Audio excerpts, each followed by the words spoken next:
আসসালামু আলাইকুম। Channel I কৃষি সংবাদে আপনাদের সবাইকে আমন্ত্রণ জানাচ্ছি আমি আল আভি জাহান। এখনকার এই সংবাদ আয়োজন একই সঙ্গে চ্যানেল আই এর ইউটিউব চ্যানেলে এবং চ্যানেল আই এর ওটিটি প্ল্যাটফর্ম আই স্ক্রিনে লাইভ স্ট্রিম হচ্ছে। আজ পয়লা অগ্রহায়ণ। গ্রাম বাংলা এমনকি শহর অঞ্চলেও আয়োজন করা হয়েছে নবান্ন উৎসবের। নতুন চালের পিঠাপুলির ধুম আর গান বাদ দিয়ে আমন্ত্রণ জানানো হচ্ছে সমৃদ্ধিকে। বিস্তারিত শাইখ সিরাজের রিপোর্টে।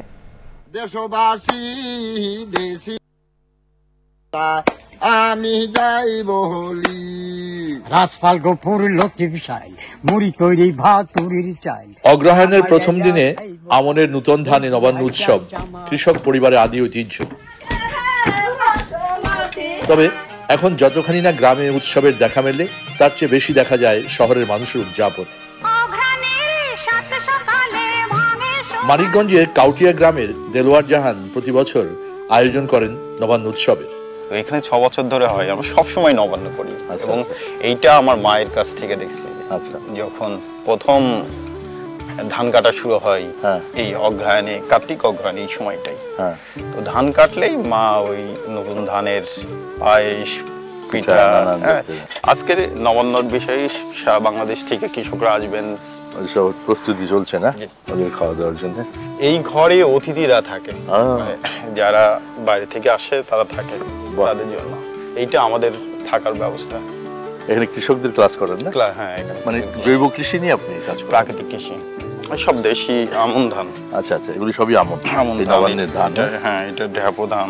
এই কৃষক যারা আসবেন তারা এখানেই সমবেত হবে। বাউলদের দল আসবে, আর কৃষকরা যারা ধান কাটতে কাটতে গান করতো ওই সব কৃষকরা আসবে, গান করবে। আপনার কাছে ধানের কতগুলো জাত আছে? আমনের সময় এই মুহূর্তে আমাদের 16 ধরনের খেতে আছে, 16 ধরনের।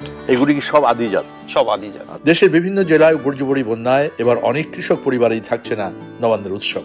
উদ্যোক্তা কৃষক দেলোয়ার বলছেন, দেশের সব কৃষকের সঙ্গে ভাগ করে নিতে চান উৎসবের আনন্দ।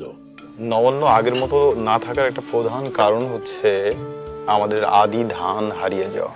এটা হচ্ছে প্রথম কারণ। কারণ বন্যা ঝড় যাই হোক না কেন আদি ধানটা টিকে থাকতো, কিন্তু আদি ধান নেই।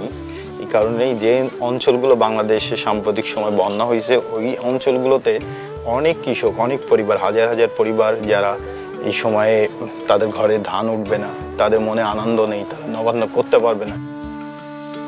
হেমন্তের প্রথম দিনে নবান্নের এই উৎসব চিরায়িত বাংলার এক আদি অকৃত্রিম রূপ।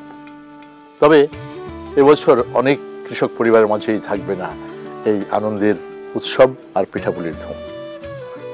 আমরা যেন প্রতিটি পরিবার, বাংলার প্রতিটি মানুষ নবান্নের উৎসবকে সবসময় আগের মতো বরণ করতে পারি, এমনই প্রত্যাশা থাকবে সবার জন্য। মানিকগঞ্জের কাউটিয়া থেকে শাইখ সিরাজ, চ্যানেল আই।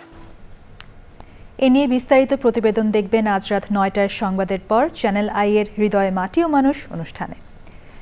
উন্নত বিশ্বের সাথে তাল মেলাতে এখন অল্প জমিতে বেশি ফসল ফলানোর প্রযুক্তিতে বিশ্বাসী হয়ে উঠছেন কৃষক। লালমনিরহাটে ড্রাগন ফল বাগানে ব্যাপক মিশ্র চাষাবাদ করে লাভবান হচ্ছেন তারা।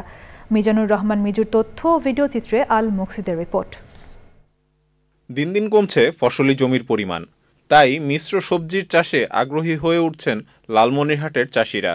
5 বিঘা জমির উপর ড্রাগন ফল বাগানে লাউ, সিম, ফুলকপি, মিষ্টি কুমড়া, মরিচ সহ বিভিন্ন ফসল চাষ করে ব্যাপক সফলতা পেয়েছে কৃষক আসাদুজ্জামান আসাদ। ড্রাগন হইতে তো মিনিমাম 1 বছর লাগে, এখন ড্রাগনের ফলন আসা শুরু হয় নাই।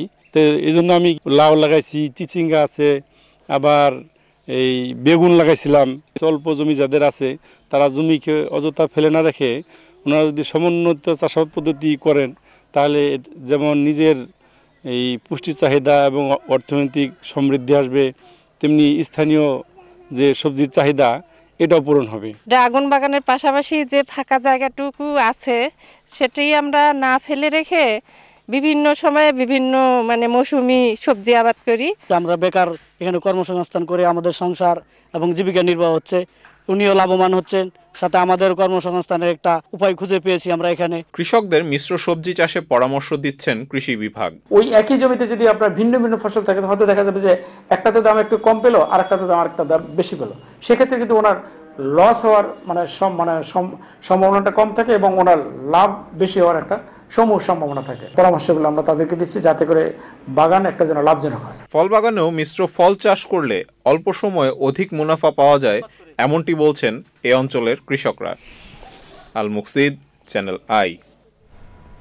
নরসিংদী জেলায় গত 5 বছরে কোয়েল পাখির বাণিজ্যিক খামার বেড়েছে প্রায় 2.5 গুণ।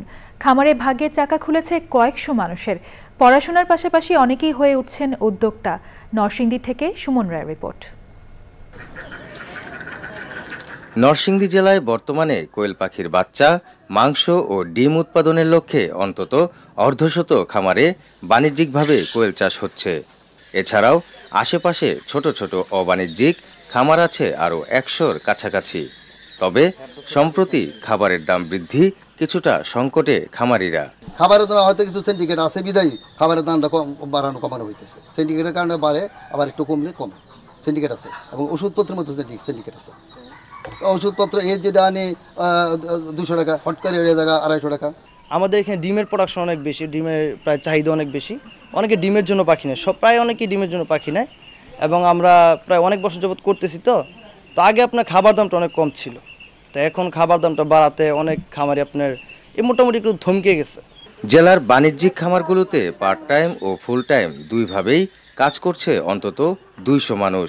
আবার কাজ শিখে অনেকে হাঁটছেন উদ্যোক্তা হওয়ার পথে। 5 বছরের ভিতরে আমি মোটামুটি ব্যবসায় যখন আমি মোটামুটি সফল হতে পারছি, তখন আমি আর অন্য কিছু চিন্তা ভাবনা না কইরা আমি আমার নিজের ব্যবসা দিয়ে কর্মসংস্থানটা তৈরি করতে চাইতেছি।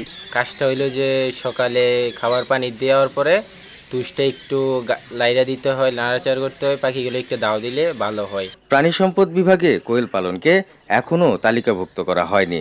তালিকাভুক্ত করার চেষ্টা চলছে জানিয়েছে প্রাণী সম্পদ বিভাগ। আমাদের প্রাণী সম্পদ থেকে শুধু প্রশিক্ষণ ছাড়া যদি আমরা তাদেরকে অন্যান্য অনেক সুবিধায় যেমন ঋণ সুবিধায় আমরা নিয়ে আসতে পারতাম, যদি আরও আমাদের যেমন রেজিস্ট্রেশনের আওতায় যদি এই সমস্ত খামারগুলো নিয়ে আসা যেত, তাহলে আরও খুব বেশি আগ্রহী হতো। তো আমরা চেষ্টা করতেছি গ্রামীণ মহিলাদেরকে উন্নয়নের জন্য, যাতে করে তারা কোয়েল পালতে আগ্রহী। যথাযথ প্রশিক্ষণের পাশাপাশি সহজ শর্তে ঋণ দেওয়া হলে এই খাতে নতুন উদ্যোক্তা তৈরি এবং কর্মসংস্থান বৃদ্ধি সম্ভব বলছেন সংশ্লিষ্টরা। নরসিংদী থেকে সুমন রায়, চ্যানেল আই। নাটোরের নর্থ বেঙ্গল সুগার মিলস লিমিটেডের 2024-25 আখ মাড়াই মৌসুম শুরু হয়েছে। বাংলাদেশ চিনি ও খাদ্য শিল্প কর্পোরেশনের চেয়ারম্যান ডক্টর লিপিকা ভদ্রের সভাপতিত্বে আখ মাড়াই মৌসুম উদ্বোধন করেন শিল্প মন্ত্রণালয়ের উপদেষ্টা আদিলুর রহমান খান। নর্থ বেঙ্গল সুগার মিলের ব্যবস্থাপনা পরিচালক মোহাম্মদ খবির উদ্দিন মোল্লা বলেন, চলতি মাড়াই মৌসুমে 2 লাখ মেট্রিক টন আখ মাড়াই করে 15,000 মেট্রিক টন চিনি উৎপাদনের লক্ষ্যমাত্রা নির্ধারণ করা হয়েছে। গত বছর 1,88,634 মেট্রিক টন আখ মাড়াই করে 10,667 মেট্রিক টন চিনি উৎপাদন হয়। এতে প্রতি কেজি চিনির মূল্য 116 টাকা হওয়ায় মিলটি 20 কোটি টাকা লাভ করে। চ্যানেল আই এর কৃষি সংবাদের আজকের আয়োজন এই পর্যন্তই। পরবর্তী সংবাদ আয়োজনে আমন্ত্রণ জানিয়ে শেষ করছি। ধন্যবাদ।